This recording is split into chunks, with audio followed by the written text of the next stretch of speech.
அன்பார்ந்த சகோதர சகோதரிகளே, உங்களுக்கும் உங்கள் குடும்பத்தில் உள்ள அனைவருக்கும் சமாதானம் உண்டாவதாக.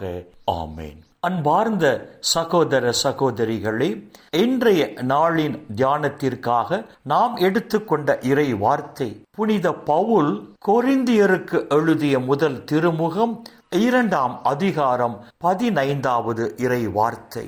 ஆவிக்கு உரியவரோ அனைத்தையும் ஆய்ந்து உணர்வார், எவரும் அவரை ஆய்வுக்கு உட்படுத்த முடியாது என்று புனித பவுல் இங்கு எழுதுகிறார். கடவுளின் கட்டளைகளை முழுமையாக கடைபிடித்து ஆண்டவரோடு இணைந்து வாழ்கிற ஆவிக்குரிய இயல்பை உடைய மனிதர்கள் தூய ஆவியின் வழியாக ஆவிக்குரிய பகுத்தறியும் அறிவு திறனை பெற்று எது நன்மை எது தீமை என்பதை ஆய்ந்து அறிந்து செயல்படுகிற மனிதர்களாக இருப்பதால் யாரும் அவர்களை ஆய்வுக்கு உட்படுத்த முடியாது என்று புனித பவுல் இங்கு சொல்லுகிறார். தூய ஆவியானவர் அனைத்தையும் நமக்கு கற்றுத்தந்து நம்மை சரியான பாதையில் வழிநடத்தி செல்லுவார் என்று புனித யோவான் எழுதிய நற்செய்தி 14ஆம் அதிகாரம் 26ஆம் இறை வார்த்தை நமக்கு சொல்லுகிறது. தூய ஆவியானவர்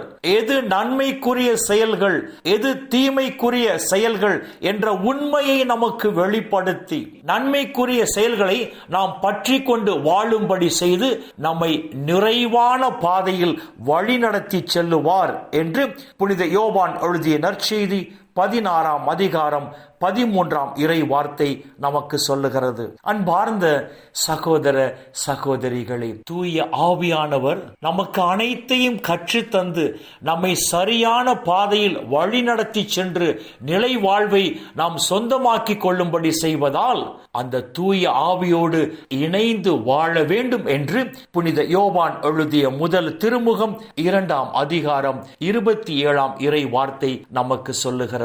அன்பார்ந்த சகோதர சகோதரிகளே, தூய ஆவியோடு நாம் இணைந்து வாழும் போது நமக்கு கிடைக்கிற 3 முக்கியமான ஆசீர்கள். முதலாவதாக, தூய ஆவியானவர் கடவுளின் திருவுளம் என்ன என்பதை நமக்கு வெளிப்படுத்தி அந்த கடவுளின் திருவுளத்தை இந்த உலகத்தில் நாம் நிறைவேற்றி வாழும்படி செய்து இம்மையிலும் மறுமையிலும் நாம் ஆசி பெற்ற மக்களாக வாழும்படி செய்கிறார். இரண்டாவதாக, தூய ஆவியானவர் கடவுளின் திருவுளம் என்ன என்பதை நமக்கு வெளிப்படுத்தி அந்த திருவுளத்திற்கேற்ப நம்மை ஜெபிக்கும்படி நம்மை வழிநடத்தி சென்று கடவுளின் ஆசீரை நிறைவாக பெற்றுக் கொள்ளும்படி செய்கிறார். மூன்றாவதாக, தூய ஆவியானவர் அனைத்தையும் நமக்கு கற்றுத்தந்து எது நன்மை எது தீமை எது பொய் எது உண்மை என்ற எல்லாவற்றையும் நமக்கு விளக்கி சொல்லி அனைத்தையும் நமக்கு கற்றுத்தந்து நம்மை சரியான பாதையில் வழிநடத்தி சென்று நிலை வாழ்வை நாம் உரிமையாக்கிக் கொள்ளும்படி செய்கிறார். அன்பார்ந்த சகோதர சகோதரிகளே, தூய ஆவியோடு இணைந்து வாழும் போதுதான் நாம் இம்மையிலும் மறுமையிலும் ஆசி பெற்ற மக்களாக வாழ்வோம். எனவே அன்பார்ந்த சகோதர சகோதரிகளே, வரப்போகிற நாட்களில் அந்த தூய ஆவியோடு இணைந்து வாழ்வோம். தூய ஆவியின் தூண்டுதலுக்கேற்ப வாழ்வோம்.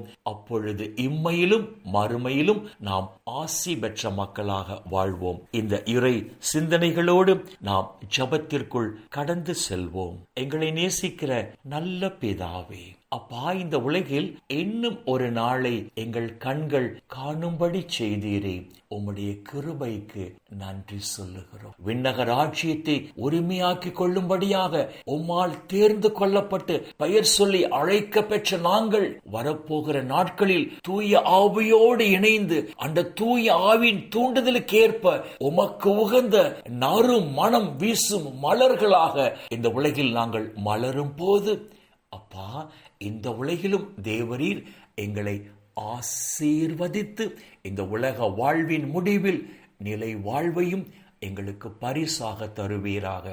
அப்பா பிதாவே, இந்த இறை செய்தியை கேட்கிற எல்லா மக்களையும் அவர்கள் குடும்பங்களையும் விண்ணக ஒளி பீடத்திலிருந்து தேவரீர் நிறைவாக ஆசீர்வதிப்பீராக.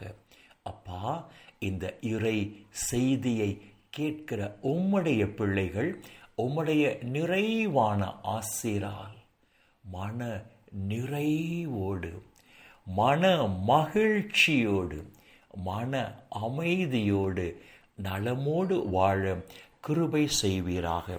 இயேசுவின் பரிசுத்த நாமத்தில் ஜெபிக்கிறோம் நல்ல பிதாவே. ஆமேன், ஆமேன், ஆமேன்.